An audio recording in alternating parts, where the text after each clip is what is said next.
MPP is taking this power as a matter of life and death. They said it already. They said, all die, be die.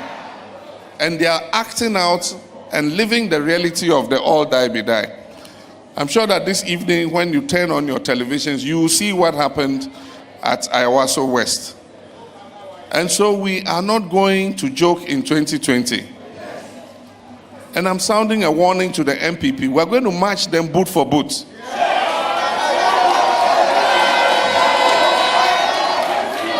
We respect the constitution of this country. And NDC is a democratic party. And that's why we abide by the rules of the constitution. But the same constitution says that Ghanaians should resist anybody who attempts to subvert the constitution. And when you go rampaging with forces and intimidating people when they should come out and vote, you are subverting Ghana's constitution, and we have a right to resist you. And so we'll get a full briefing of what happened, but I just want to sound a caution that NDC has revolutionary roots, and that when it comes to unleashing violence, nobody can beat us in unleashing violence. It is just that we midwife this country's democracy. And so we must be the first to respect the country's democracy. And that is why we are acting as a party that is very docile and respecting the rule of law.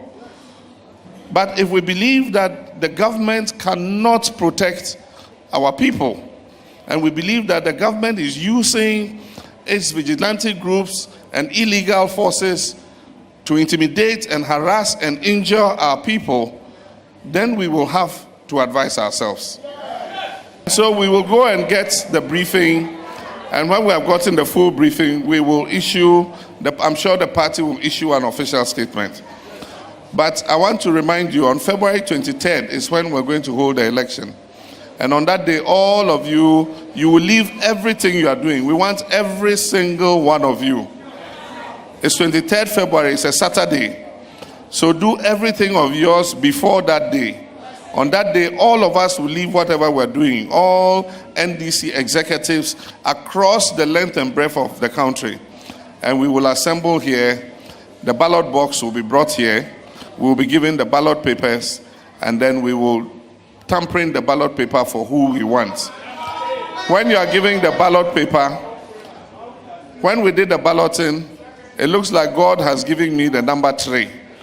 Because when we're giving the ballot paper, when they did the balloting, the one who stood in for me and picked the ballot, he picked number 3 again. And so when you are giving the ballot paper, my picture and my name is number 3 from the top on the ballot paper. So on that day, when you are giving the ballot paper, just count 1, 2, 3. And then use your thumbprint and thumbprint it.